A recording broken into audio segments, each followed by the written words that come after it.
These are great people. You know, they have to view them as people. And I don't want it to be a violent thing, but they're not going to have a nuclear weapon. Donald Trump एक बार फिर से America के action hero बन चुके हैं और इस बार Iran और उसका सबसे बड़ा मददगार चीन उनके निशाने पर हैं। ईरान जो पहले से ही अमेरिकी प्रतिबंधों से लड़खड़ा रहा है, अब ट्रंप की नई चाल में और फंस गया है।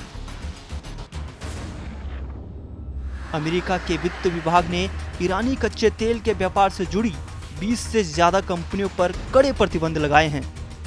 इन कंपनियों पर आरोप है कि इन्होंने अरबों डॉलर का ईरानी तेल चोरी छिपे चीन तक पहुंचाया।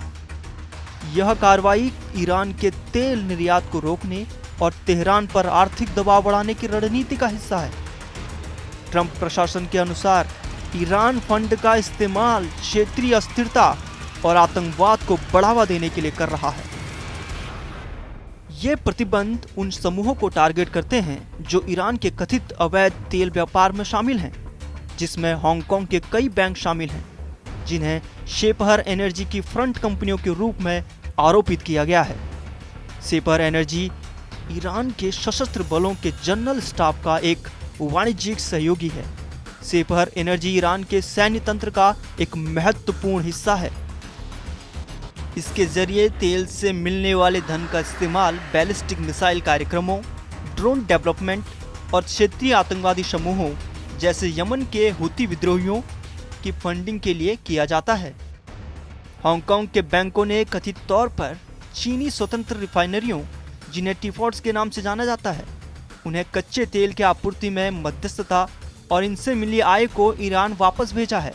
इसके अलावा प्रतिबंधों ने शेपहर एनर्जी के पुराने शैडो फ्लीट टैंकरों के बेड़े को भी निशाना बनाया है, जो गुप्त रूप से तेल की ढुलाई के लिए उपयोग किए जाते हैं। ये टैंकर अक्सर अपनी पहचान छिपाने और अंतर्राष्ट्रीय निगरानी से बचने के लिए जटिल तरीके अपनाते हैं, जैसे कि झंडे बदलना, ट्रैकिंग सिस्टम को बंद करना। अमेरिकी वित्त विभाग का मानना है कि इस तरह के नेटवर्क को नष्ट करके ईरान की तेल निर्यात क्षमता को गंभीर रूप से प्रभावित किया जा सकता है। अमेरिका के साथ बातचीत को लेकर ईरान ने साफ कर दिया है कि वह परमाणु समझौते के लिए तैयार है, लेकिन धमकियों के आगे नहीं झुकेगा। ईरान के राष्ट्रपति मसूद पेजेस्कियन ने साफ किया कि उनका देश अमेरिका के साथ परमाणु कार्यक्रम को लेकर बातचीत जारी रखेगा, लेकिन धमकियों के कारण अपने अधिकारों से पीछे नहीं हटेगा। हम बातचीत कर रहे हैं और हम बातचीत जारी रखेंगे। हम युद्ध नहीं चाहते, लेकिन हम धमकियों से भी नहीं डरते। उन्हें यह नहीं समझना चाहिए कि धमकियां हमें हमारे मौलिक मानवाधिकारों को बनाए रखने से रोक देंगी। हम पीछे नहीं हटेंगे। हम सैन्य, शैक्षणिक और परमाणु क्षेत्र में अपनी शानदार उपलब्धियों को नहीं छोड़ेंगे। वहीं अमेरिकी राष्ट्रपति डोनाल्ड ट्रंप ने कहा कि ईरान के तेजी से आगे बढ़ते परमाणु कार्यक्रम के मद्देनजर अमेरिका ने तेहरान को औपचारिक प्रस्ताव सौंपा है। उन्होंने इस बात का संकेत दिया कि अब दोनों देशों के बीच परमाणु समझौता जल्द ही पूरा हो सकता है।